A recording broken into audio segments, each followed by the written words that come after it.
শুভ দুপুর বন্ধুরা, আজ রান্না করব হচ্ছে ইলিশ মাছের দিয়ে সর্ষে বাটা। একটু অন্যরকম পদ্ধতিতে করব।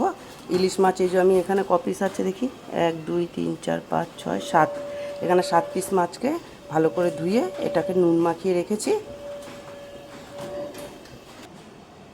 আর এই যে সর্ষে বাটা ইলিশ মাছে দেওয়ার জন্য সর্ষে আর সামান্য একটু কয়েকটা দানা জিরে একসঙ্গে পেস্ট করে বেটে নিলাম, শিলে বেটে নিলাম। এটা আর মিক্সিতে দিইনি, কারণ শিলে বাটার টেস্টটা একটু অন্যরকমই হয়।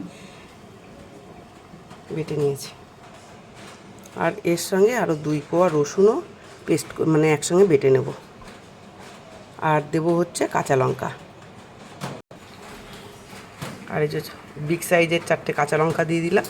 এটা দিয়ে এখন ভালো করে বেটে তুলব। বাটাটা আমার হয়ে গেছে। বাটাটা এখন আমি এই যে ইলিশ মাছের মধ্যে দিয়ে দেবো।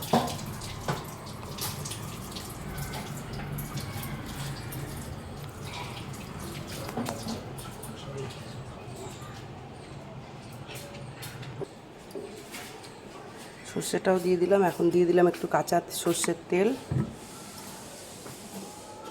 দেবো কাঁচা সর্ষের তেল একটু। আর দেব হচ্ছে একটু হলুদ। একটু হলুদ দিয়ে দিলাম। এখন এটাকে ভালো করে মেখে নেব।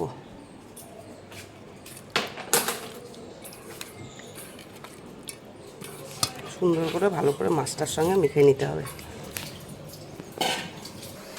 এখন কড়াইটা বসিয়ে দিয়েছি। এখন দিয়ে দেবো একটু সর্ষের তেল। কড়াইটা গরম হয়ে গেছে।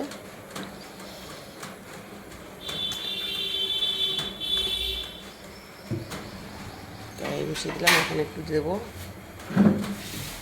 জিরা ফোড়ন।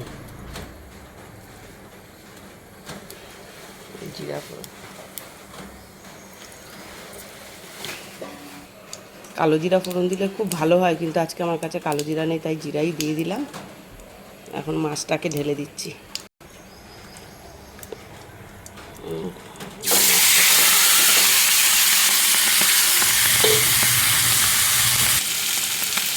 আর মাছটাকে বেশি নাড়াচাড়া দেবো না। এখন বাটি ধোয়া জলটাও দিয়ে দিলাম।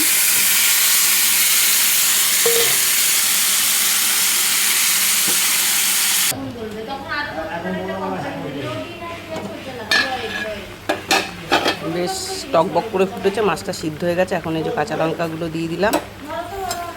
এখন মাছটাকে নামিয়ে নেব।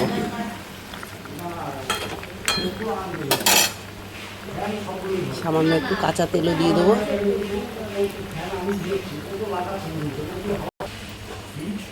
এখন আমি এটাকে নামিয়ে নিচ্ছি।